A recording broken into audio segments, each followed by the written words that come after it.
유발 하라리는 히브리 대학의 역사학자입니다. 사피엔스라고 하는 책을 통해서 이 지구상에 원래 6개의 인종이 있었는데 호모 사피엔스가 나머지 5개 인종을 다 이렇게 죽이고 지구를 정복했다라고 그렇게 우리에게 이 책을 통해서 설명해 주었습니다. 마지막 챕터의 제목이 신이 된 동물입니다. 인용하겠습니다. 더구나 인간의 능력이 놀라울 정도로 커졌음에도 불구하고 여전히 스스로의 목표를 확신하지 못하고 있으며 이보다 더 나쁜 것은 인류가 과거 어느 때보다 무책임하다는 점이다. 스스로를 신으로 만들면서 아무에게도 책임을 느끼지 않는다. 스스로 무엇을 원하는지도 모르는 채 불만스러워하며 무책임한 신들, 이보다 더 위험한 존재가 또 있을까? 지난 학기 한번 챕터 시간에 나누었던 그 문장인데요. 호모사피엔스가 어마어마한 힘을 지니게 되었습니다. 인지혁명, 농업혁명, 과학혁명으로. 그래서 공룡과 같은 거대한 동물들도 다 제압을 하고, 그리고 5개 인종도 다 이렇게 없애고 이제 지구를 다스리게 됐는데, 그 장면을 유발 하라리는 인간이 신이 되려고 하는 장면이다라고 그렇게 보고 있는 거죠. 그런데 신은 인류를 사랑하고 인류를 구원하고 인류를 해방하고 인류에 대한 책임을 가지고 있는 게 신인데, 호모사피엔스라고 하는 신은 왜 5개 인종을 죽였느냐, 왜 신이 되려고 하느냐라고 물으면 답변을 하지 못한다는 지적을 지금 하고 있는 겁니다.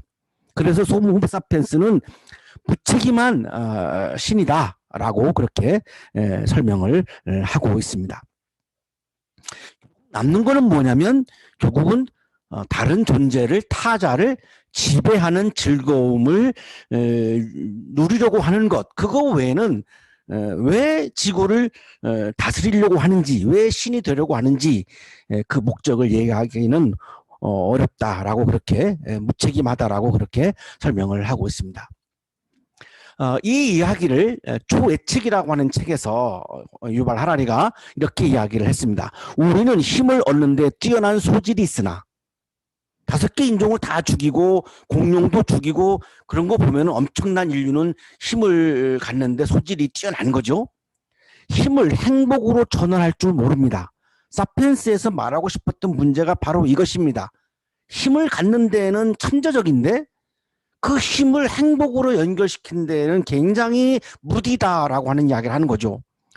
힘을 가졌으면 행복해야 되는데 인류가 행복하냐라고 물으면 그렇지 않다는 겁니다. 그런데 왜 5개 인종을 다 죽이고 공룡까지도 다 처치하고 그러는데 왜 행복해야지, 왜 인류는 행복하지 않느냐라고 하는 그 질문을 인류에게 유발 하라리는 던지고 있는 거죠. 호모사피엔스가 신적인 힘을 지녔지만 인류는 3가지 위기를 맞이하고 있다라고 이야기하고 있습니다. 인용하겠습니다. 특히 향후 수십 년 안에 인류는 3가지 커다란 위기, 바로 핵전쟁, 지구온난화, 기후변화, 그리고 과학기술에 의한 실존적 위기에 직면할 것입니다.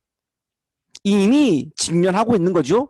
우리 같은 경우는 한반도에 살고 있기 때문에 핵전쟁의 위협은 그 어느 국민들보다도 굉장히 우리들에게 다가올 수밖에 없는 그런 위기이고요. 지구온난화, 기후변화는 지금 뭐 인류 전체가 엄청나게 핵전쟁보다도 오히려 더 위험한 위기다라고 그렇게 말하는 분들이 많죠. 과학기술에 의한 실존적 위기는 과학의 발달로 인간이 설 자리가 점점 없어지고 있기 때문에 이 위기도 지금 우리에게 이미 와 있는 이 위기이고요. 이 3가지 위기가 가장 우리 인류에게 적이 되는, 위협이 되는 위기가 된다라고 설명을 하고 있습니다. 이러한 위기는 국제적인 노력을 통해서만 해결할 수 있습니다. 아무리 미국이 세계 최강국이라도 지구온난화를 독자적으로 해결할 수가 없습니다. 국경을 따라 보호벽을 설치한들 피해갈 수 있을까요? 분명 실패합니다. 어느 나라든 마찬가지죠. 지구온난화를 해결하기 위해서는 반드시 여러 나라가 협력해야 합니다. 공항을 폐쇄하고 국경을 폐쇄한다고 해서 환경의 문제가, 기후의 문제가 우리나라에 오지 않게 하려고 하는 것은 불가능하죠. 이건 다 전 세계가 연결되어 있고 국경 봉쇄로 이게 가능하지 않은 우리 모두의 공통의 위기라고 설명을 하고 있습니다. 이 세 가지 위기는 벌써 우리 코앞에 다가와 있습니다. 국제적 협력과 행동 없이 전 지구적 문제에 대처할 수 없습니다. 세계 모든 나라가 지구적 문제에 대해서 함께 동시에 같이 협력을 해가지고 연대해가지고 하지 않는 한 이것은 이 위기를 막아내는 것은 불가능하다라고 그렇게 설명을 하고 있는 거죠. 지구적 문제에 대해서 나라와 나라 사이에 민족주의를 내세우면서 담을 쌓는다고 해서 이 세 가지 위기를 이겨낼 수는 없다. 이겨낼 수 있는 길은 세계가 연대해야 한다. 연대해서 이 지구, 물론 민족의 주체성을 다 존중하고 또 중요하지만 그러나 지구적 문제에 대해서만큼은 전 세계가 이념을 떠나서 국경을 떠나서 민족을 떠나서 함께 손붙잡고 연대해야지만 이 세 가지 위기를 극복할 수 있다라고 연대를 초회칙이라고 하는 책에서 유발 하라리가 강조했습니다. 2020년 3월 30날 파이낸셜 타임즈에 코로나 바이러스 이후의 세계라고 하는 제목의 글을 유발 하라리가 기고했습니다. 인류는 지금 글로벌 위기를 맞고 있다. 지금부터 정부와 개인들의 내리는 선택에 따라 앞으로의 세계가 결정될 수 있다. 보건에 국한된 이야기가 아니다. 이는 경제와 정치 그리고 문화를 바꿀 것이다. 지금과 같은 위기 상황에서 우리는 두 가지 힘들고 중요한 선택을 해야 한다. 첫째는 전체주의적인 감시체제와 시민적 역량 강화 사이에서의 선택이다.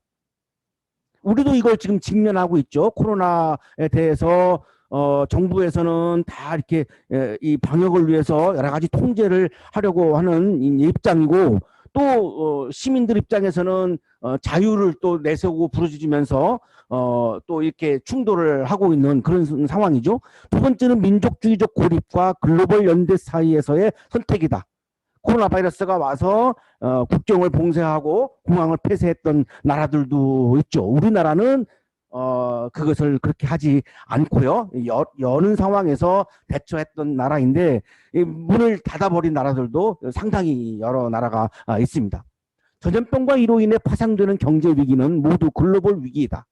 이는 오직 글로벌한 협조를 통해서만 해결할 수 있다. 영국 정부가 여러 정책 대안을 상대로 고민할 때 한 달 전 비슷한 고민을 했던 한국 정부로부터 도움을 받을 수 있다. 국경을 봉쇄하지 않고 나라의 담을 쌓지 않고 개방적인 상황에서 방역을 했던 한국의 정부를 한번 도움을 영국은 받을 필요가 있다라고 지금 설명을 하는 거죠. 이를 위해서 글로벌 협조와 신뢰가 필요하다. 서로가 서로를 도와줘야 한다는 거죠. 인류는 선택을 해야 한다. 우리는 분열의 길을 갈 것인가 아니면 글로벌 연대의 길을 걸을 것인가. 우리가 분열을 선택한다면 위기는 장기화될 뿐만 아니라 미래에 더욱 큰 재앙으로 나타날지도 모른다. 우리가 글로벌 연대를 택한다면 이는 코로나 바이러스를 상대로 한 승리가 될 뿐만 아니라 21세기의 모든 전염병을 상대로 한 승리가 될 것이다. 연대와 일치가 굉장히 중요한 국면을 우리가 맞이하고 있고요. 코로나 바이러스는 더욱더 그거를 우리에게 실감나게 우리에게 느끼게 지금 해주고 있는 상황입니다. 자, 그러나 우리 사회는 치열한 진영 싸움에 몰두하고 있습니다. 그러나 코로나 바이러스는 진보 진영에만 오지도 않고 보수 진영에만 오지도 않습니다. 진보와 보수의 진영 싸움으로는 코로나 바이러스를 이겨낼 방법이 거기에는 없습니다. 진영 싸움으로 해결할 성격이 아닌 거죠. 코로나 바이러스는 동쪽에만 오지도 않고 서쪽에만 오지도 않습니다. 코로나 바이러스는 여성에게만 오지도 않고 남성에게만 오지도 않습니다. 모든 진영을 코로나 바이러스는 구분하지 않습니다. 이런 상황에서 진영 싸움을 계속한다라고 하는 것은 그 목적이 무엇인가를 묻지 않을 수가 없습니다. 유발 하라리가 왜 당신들은 신이 되려고 하느냐라고 하는 신이 되려고 하는 목적을 물었던 것처럼 오늘 우리는 진영 싸움에 몰두하고 있는 우리 사회를 향해서 묻지 않을 수가 없습니다. 진영 싸움의 목적이 무엇이죠? 그것이 다음 세대에게 무슨 유익함이 있는 것이죠? 그것이 우리 민족에게 무슨 유익함이 있나요? 그것이 전 지구적 문제를 해결하는 데 어떤 도움이 되는 건가요? 코로나 바이러스는 진영을 구분하는 가치를 무너뜨리고 있습니다. 진영의 대결로는 코로나 바이러스를 해결할 수도 없고 경제 위기를 해결할 수도 없고 지구적 문제를 해결할 수도 없는 굉장히 소모적인 소비적인 싸움으로 끝날 수밖에 없음을 우리들에게 느끼게 해주고 있는 상황이죠.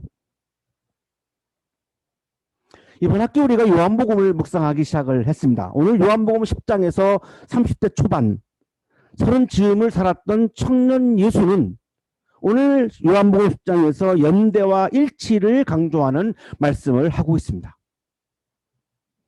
예루살렘은 성전 봉헌절이 되었는데 때는 겨울이었다. 성전 봉헌절은 히브리어로 하누카라고 부릅니다. 알렉산더 대왕이 마케도니아 왕이죠. 그리스 그리고 페르시아 인도까지를 다 통합하는 대제국의 왕이 되었고 오리엔탈 문명과 그리스 문명을 융합해서 헬레니즘 문명을 또한 완성했던 엄청난 그런 왕이죠. 그러나 주전 323년에 죽습니다. 모든 인간은 죽으니까요. 이 알렉산더 왕이 죽고 나서 이 제국의 4개로 나눠가지고 4명의 장군이 통치하기 시작하는데 예수님이 사셨던 유대 지역은 에피파네스 4세라고 하는 장군이 통치를 했습니다. 그래서 예루살렘 성전에 하나님의 법궤가 모셔져 있었던 그 예루살렘 성전에 제우스 신상이 들어옵니다. 각종 그리스의 우상 신들이 그 예루살렘 성전 안에 세워집니다. 유대인들은 성전 중심의 나라이고 유대인들의 삶은 성전 중심의 삶입니다. 모든 국민이 다 유대교인입니다. 한 명도 예외가 없습니다. 여기 다종교가 아닙니다. 모든 국민이 그냥 다 유대교이고 하나님이 해방시켜 줬기 때문에 이집트의 노예로부터 그들은 늘 하나님을 만나는 것을 중요하게 여겼고 하나님의 법궤가 있는 성전에 가야 하나님을 만난다라고 믿었는데 예루살렘 성전에 갔더니 거기 우상신들의 신상이 서 있으니까 이거는 받아들일 수가 없는 거죠. 분노했습니다. 그래서 게릴라 전을 펼쳤고 용감히 싸우죠. 주전 165년에 승리합니다. 그리고 예루살렘 성전을 되찾았습니다. 자, 그런데 너무 우상의 신들로 더럽혀져 있다라고 하는 생각이 많으니까 성전을 정화해야 되겠죠. 그래서 성전을 정화하는 의식을 갖고 그리고 성전을 깨끗해진 성전을 다시 봉헌합니다. 이게 바로 성전 봉헌절이고 히브리어로 하누카라고 부르는 이스라엘의 절기 중에 하나입니다. 이 절기가 되면 굉장히 많은 사람들이 예루살렘 성전에 찾아오게 되죠. 자, 예수님께서 30대 초반의 청년 예수가 바로 이 성전 봉헌절 날 솔로몬 주랑을 거닐고 계셨습니다. 솔로몬 주랑이라고 하는 말은 솔로몬 성전이라고 불렀으니까 예루살렘 성전 안에 있는 주랑이죠. 스토아, 콜로네이드라고 부르는 기둥이 서 있는 복도를 이렇게 걸으신 겁니다. 그때 유대 사람들이 예수님을 둘러쌉니다. 굉장히 위협이 느껴지는 장면이죠. 한 분을 여러 명의 유대인들이 딱 에워싼 거죠. 그리고 이야기합니다. 당신은 언제까지 우리의 마음을 졸이게 하시렵니까? 당신이 그리스도이면 그렇다고 분명하게 말하여 주십시오. 당신의 정체가 무엇인지 말하시오 라고 하는 말이죠. 우리는 당신의 정체가 무엇인지 잘 모르겠고 당신의 정체가 의심스러우니 정체를 밝히시오 이런 말입니다. 그런데 당신이 그리스도라고 말하고 다니고 있는데 당신이 그리스도가 맞습니까? 라고 묻는 거죠. 그리스도라고 하는 말은 헬라어로 크리스토스고 히브리어로 메시아입니다. 구원자라고 하는 뜻이죠. 당신이 돌아다니면서 하나님의 아들이라고 그리스도라고 메시아라고 얘기하고 있는데 우리는 이거를 인정할 수가 없어. 우리는 메시아를 지금도 기다리고 있는데 당신은 요셉의 아들이고 마리아의 아들이지 당신이 어떻게 하나님의 아들이요? 라고 하는 굉장히 공격적인 질문을 던지고 있는 거죠. 바로 이 이슈 때문에 유대인들이 예수님을 결국은 죽인 겁니다. 다음 주가 이제 성금요일이 있는 주간인데요. 이 그리스도냐 메시아냐 아니냐 이 싸움 때문에 결국은 유대인들이 예수님을 죽였던 겁니다. 하나님을 모독했다는 거죠. 하나님의 아들이 아니라는 거죠. 근데 너 왜 자꾸 그런 주장을 하느냐? 우리는 받아들일 수가 없다. 그래서 결국은 예수님을 죽이게 되었던 이슈 중에 하나가 바로 이 부분입니다. 예수가 그리스도이냐 아니냐 이 문제죠. 예수님 대답하셨습니다. 내가 너에게 이미 말하였는데도 너희가 믿지 않는다. 내가 이미 밝혔다. 나는 내가 그리스도라고, 하나님의 아들이라고, 내가 메시아라고 이미 밝혔다. 근데 왜 자꾸 묻느냐? 너희가 믿지 않기 때문에 묻는 것이 아니냐? 내가 내 아버지의 이름으로 하는 그 일들이 곧 나를 증언해 준다. 정체성은 그 사람이 하는 일을 보면 알 수 있다. 제가 지금 설교를 하고 있으니까 저의 정체성은 누가 보더라도 목사이죠. 교수님들이 가르치는 일을 하시기 때문에 누가 보더라도 교수인 거죠. 여러분들은 지금 교수님들한테 배우죠. 배우는 일을 합니다. 그러니까 정체성이 학생인 거죠. 하는 일을 보면 정체성을 알 수 있지 않느냐. 내가 해왔던 일을 좀 봐봐라. 지금 이렇게 말씀을 하고 있는 거죠. 요한복음 5장 19절입니다. 예수께서 그들에게 말씀하셨다. 내가 진정으로 너에게 말한다. 아들은 아버지께서 하시는 것을 보는 대로 따라할 뿐이요 아무것도 마음대로 할 수 없다. 내가 하나님의 아들이기 때문에 나는 내 마음대로 한 번도 어떤 일을 해본 적이 없고 하나님의 마음을 따라서만 나는 일을 했다. 아버지께서 하시는 일은 무엇이든지 아들도 그대로 한다. 내가 한 일을 돌아보아라. 내 사적인 이익을 위해서 한 일이 있느냐? 내가 어떤 개인적인 이념으로 내가 한 일이 있느냐? 나는 오로지 아버지가 하라고 하는 일만, 하나님 아버지가 하라고 하는 일만 했다. 그것이 내가 하나님의 아들이라고 하는 증거이다. 내가 한 일을 돌아보아라. 요한복음 1장에서 예수님이 성령 세례를 베푸십니다. 그랬더니 세례자 요한이 이렇게 이야기하죠. 그런데 나는 그것을 보았습니다. 그래서 나는 이분이 하나님의 아들이라고 증언하였습니다. 세례자 요한은 예수께서 성령 세례를 베푸는 일을 보고 정체성을 발견한 거죠. 아, 이분이 바로 하나님의 아들이구나. 그거를 지금 이야기한 거죠. 청년 예수는 요한복음 4장부터 계속해서 아픈 사람들을 치유하는 일을 하십니다. 요한복음 4장에서 왕의 신하의 아들을 고치시죠. 요한복음 5장에서 우리가 이미 이번 학기 읽었습니다만 38년 된 병자를 고쳤죠. 요한복음 9장에서 이 부분도 우리가 읽었습니다. 이번 학기에 날 때부터 눈먼 사람을 눈을 뜨게 했죠. 자, 요한복음 10장에 오기까지 예수님이 계속 병 고치는 일을 하셨습니다. 왜 했을까요? 메시아로서 하나님의 아들로서 하나님 나라의 기쁨을 사람들이 경험하고 하나님의 능력을 경험하게 해주기 위해서, 하나님의 구원을 경험해 주기 위해서 아들의 입장에서 사람들이 아버지를 경험하게 해주려고 그 일을 하신 거지. 고치고 나서 예수님이 돈을 받은 적도 없고 인기를 중요하게 여긴 적도 없었습니다. 오로지 아버지를 위해서 했던 거죠. 자, 이 내가 한 일을 보면 하나님의 아들이 맞지 않느냐, 나의 정체성은 하나님의 아들이 맞지 않느냐, 그리스도가 맞지 않느냐, 메시아가 맞지 않느냐. 그러나 유대 사람들은 그 청년 예수가 그리스도요 메시아라고 하는 사실을 받아들이지 않았습니다. 믿지도 않았습니다. 그래서 청년 예수가 이렇게 말씀하는 거죠.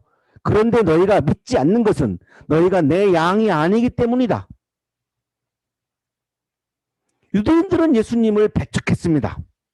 지금도 마찬가지고요. 하나님 나라를 강조하는 예수가 싫었죠. 그럼 나의 나라를 추구할 수가 없으니까요. 그들은 예수를 따르는 것을 거부했습니다. 예수를 따르면 하나님의 나라를 받아들여야 하니까요. 예수의 창조적 소리, 예수의 창조적 발성을 듣지 않았습니다. 내 양들은 내 목소리를 알아듣는다. 나는 내 양들을 알고 내 양들은 나를 따른다. 양들은 목자의 소리를 듣습니다. 목자의 소리를 듣고 양은 목자를 따라가죠. 양을 따라가야 거기가 먹을 게 있고 쉴 곳이 있고 잠잘 곳이 있습니다. 예수를 그리스도로 인정하는 사람은 예수의 창조적인 소리, 창조적인 발성을 듣고 예수를 따라가는 사람이 바로 예수를 그리스도로 인정하는 그리스도인입니다. 교회를 다니는 사람은 처치커머 교인입니다. 모든 교인이 그리스도일 수는 없습니다. 교인이라고 하는 차원과 그리스도인이라고 하는 차원은 완전히 다른 차원입니다. 교회를 다닌다라고 하는 거는 교인으로 내가 살아가는 거고, 그리스도인이라고 하는 거는 내가 예수의 소리를 듣고 예수를 따라가는 사람이 그리스도인이니까요. 교인 중에는 그리스도인도 있고 그리스도인이 아닌 사람도 있는 거죠. 그리스도인이란 예수 그리스도의 소리를 듣고 말씀을 듣고 그 말씀과 소리를 따라서 한 발자국 한 발자국 인생의 발걸음을 옮겨가는 사람을 그리스도인이라고 부를 수 있는 거죠. 나는 그들에게 영생을 준다. 그리스도인들에게, 교인이 아닙니다. 교인에게 영생을 준다는 말씀이 아닙니다. 그리스도를 따르는 그리스도인들에게 영생을 준다. 영생은 예수님께서 하나님과 예수 그리스도와 교제하는 삶이라고 말씀했습니다. 예수님은 한 번도 영생이 목숨의 길이라고 말씀하신 적이 없습니다. 영생은 하나님과 예수님과 교제하는 것. 우리가 애인과 교제해도 황홀한 기쁨이 나에게 다가오는데, 하나님과 교제한다, 예수 그리스도와 교제한다, 이거는 이 세상에서 맛볼 수 없는 엄청난 기쁨인 거죠. 그 상태, 예수의 생명과 내 생명이 일치하는 상태, 그거를 예수님은 영생이라고 말씀하셨습니다. 요한복음 10장 3절입니다. 영생은 오직 한 분이신 참 하나님을 알고, 여기 안다라고 하는 말은 히브리어로 야다인데요. 야다라고 하는 말은 경험하다라고 하는 뜻입니다. 머리로 안다는 말이 아니라 내가 삶으로 체험한다라고 하는 뜻입니다. 내가 하나님을 체험하고 하나님을 경험하고 또 아버지께서 보내신 예수 그리스도를 내가 교제하고 내가 체험하고 예수 그리스도를 경험하는 것이 바로 영생이다라고 예수님이 직접 이렇게 말씀하셨죠. 그러면 그리스도인은 예수님의 말씀을 듣고 예수의 소리를 듣고 그 소리를 따라서 살죠. 그러면 거기에는 예수님과의 깊은 교제가 있는 것이죠. 그러면 예수님과 교제하는 어마어마한 황홀한 기쁨이 거기에 있죠. 그 사람은 이미 영생의 세계 속에 들어가 있는 거라는 겁니다. 예수와 내가 일치할 때, 예수님과 내가 일치할 때, 깊은 교제가 이루어질 때 거기에 이미 영생이 시작되었다는 겁니다. 조경철 교수의 주석입니다. 영생은 하나님과 그리스도를 알고 친밀하게 교제를 나누는 삶이다. 나와 아버지는 하나이다. 성서학자 김문수님의 주석입니다. 예수와 하나님의 일치란 무슨 뜻일까? 하나님의 생각과 계획이 예수의 말과 행동과 존재에서 드러난다는 말이다. 일치를 동일실로 오해하면 안 된다. 예수와 하나님은 똑같은 존재가 아니라 일치하는 관계다. 다양성 속의 일치다. 하나님은 아버지이시고 예수님은 하나님의 아들이죠. 다른 존재이죠. 다양한 존재입니다. 주체가 다릅니다. 그런데 예수님이 말씀하신 나와 아버지는 하나이다라고 하는 말은 존재가 하나라고 하는 말이 아니라 마음이 일치하고 있다라고 하는 말이다라고 하는 설명을 하고 있는 겁니다. 내가 예수님과 일치하려면 어떻게 해야 되죠? 내가 예수님의 마음에 나의 마음을 맞춰야 하는 거죠. 예수님 보고 예수님의 마음을 내 마음에 맞추라고 할 수는 없습니다. 그건 그리스도인이 아닙니다. 그리스도인이란 내 마음을 예수님의 마음에다가 맞추는 거죠. 이 상태가 일치이고 이게 바로 유발 하나리가 말한 연대이고 이것이 바로 예수님이 오늘 말씀하시고 있는 하나라고 하는 개념입니다. 청년 예수는 자신의 마음을 하나님에 맞추어서 하나님과 일치하셨습니다. 그래서 3년간의 모든 공생애를 하나님을 위해서 살았고 아버지의 영광을 위해서 살았지 자신이 영광 받으려고 한 적이 한 번도 없습니다. 귀신을 내쫓고 병자를 고치고 사람들이 막 몰려와서 인기가 올라갈 것 같으면 외딴 터로 가서 혼자서 기도하셨습니다. 내가 영광 받으면 안 되기 때문에 나의 나라가 이루어지면 하나님의 나라가 이루어지지 않기 때문에 이것이 바로 예수님께서 자신의 마음을 하나님의 마음과 맞추어서 하나님과 일치했던 모습인 거죠. 이거를 지금 하나라고 말씀하고 있는 거죠. 30대 초반의 청년 예수는 일치하고 연대하고 하나가 되는 모습을 청년의 모델로 보여주셨어요. 청년이란 연대하는 사람입니다. 여러분이 한양대학교에 입학을 하셨어요? 여러분의 주체적으로 여러분이 공부하는 게 매우 중요하죠. 그러나 이 안에서 교수님과 일치하지 않고 학우들과 일치하지 않고 선배 후배들과 일치하지 아니하면 여러분의 학교 생활이 기쁨이 있기가 어려워지죠. 연대할 줄 모르면 기쁨을 경험하는 것이 어려워집니다. 그리스도인이란 나의 마음을 그리스도의 마음에 맞추어서 그리스도와 일치하는 사람이 바로 그리스도인입니다.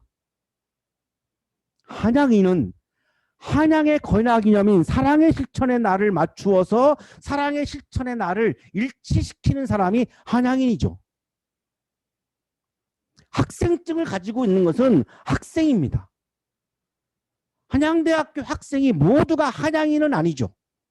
한양인이란 한양의 권위이념인 사랑의 실천에 나를 맞추고 일치시켜서 한양과 내가 하나가 될 때 내가 한양인 거죠. 제자란 스승의 가르침에 나를 맞추어서 스승과 일치하는 사람이 제자입니다. 학생증이 있는 사람은 학생이죠. 제자는 스승의 가르침에 나를 맞추어서 스승과 일치하고 스승과 하나가 되어서 스승의 가르침을 듣고 스승의 가르침을 따라서 내가 걸어가야 제자인 거죠. 그 일치가 안 되면, 하나가 안 되면, 연대가 안 되면 학생은 가능하지만 제자가 되는 것은 불가능합니다. 세계인은 지구적 문제를 해결하는 연대에 나를 맞추어서 일치시키는 사람이 세계인입니다. 오로지 나만의 이익을 위해서 이기적으로 산다라고 한다면 아무리 능력이 뛰어나도 세계인이 될 수 없습니다. 나의 주체가 중요하죠. 그러나 연대하는 주체, 일치하는 주체, 세계적인 문제와 지구적인 문제 앞에서 정말 세계인들과 하나가 되어서 그 지구적 문제를 같이 손붙잡고 대처해 가는 사람, 그 사람을 우리는 세계인이라고 부르는 거지 영어 잘한다고 해서 세계인일 수 없는 거죠. 이거를 저는 오늘 민족적 세계주의라고 부릅니다. 한민족이라고 하는 우리 민족의 주체성은 매우 중요합니다. 일제시대 때 우리가 민족의 주체성을 잃어버렸죠. 식민지로 살았죠. 그래서 우리의 민족의 주체성은 너무나 소중함을 우리는 너무나 뼈저리게 느꼈습니다. 그러나 우리만을 위한 민족주의는 굉장히 이기적인 거죠. 세계를 위한 민족이어야 하는 거죠. 세계적인 문제, 지구적인 문제에 대해서 같이 세계인들과 연대할 수 있는 민족이 되어야 저는 이거를 민족적 세계주의라고 부르는 건데요. 그래야 우리가 세계적인 민족이 되는 거지. 경제력이 높아진다고 국방력이 높아진다고 세계적인 민족이 되는 것은 아닙니다. 여러분 한양대학교에 입학한 여러분 개인의 주체가 중요합니다. 4년 동안 여러분이 여기서 대학 생활을 하고 학교 생활을 해서 여러분이 열매가 있어야 하죠. 그게 얼마나 중요합니까? 너무너무 중요한 겁니다. 그러나 연대하는 주체가 중요합니다. 일치하는 주체가 중요합니다. 내 주체성을 유지하면서 세계인들과 하나가 되고 그리스도와 하나가 되는 연대하는 주체가 중요한 거죠. 일치하는 주체가 중요한 거죠. 하나가 되는 주체가 중요한 거죠. 여러분이 4년 동안 대학 생활을 하시면서 그리스도인으로서 그리스도와 연대하고 일치하고 그리스도와 하나가 되어서 아름다운 그리스도인으로 살아가시고 교수님들의 목소리를 듣고 그 소리를 따라서 삶으로 교수님들과 일치하시고 더 나아가 여러분 굉장히 우수한 재능을 하나님께서 주셨으니까 이기주의에 빠지지 마시고 사랑의 실천이라고 하는 우리 건학 이념에 일치하시고 더 나아가서 세계적인 문제, 지구적인 문제에 대처하고 있는 세계인들과 연대하고 일치하고 하나가 되어서 아름다운 하나님 보시기에 아름다운 세계를 가꾸어 갈 수 있는 그러한 한양인 여러분들이 되시기를 주님의 이름으로 축복합니다. 기도드리겠습니다.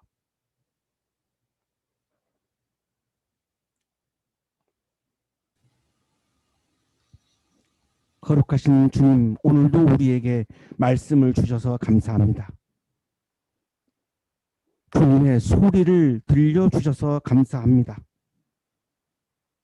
주님의 소리를 들을 수 있는 믿음과 주님의 소리를 따라서 살아갈 수 있는 믿음을 주셔서 감사합니다.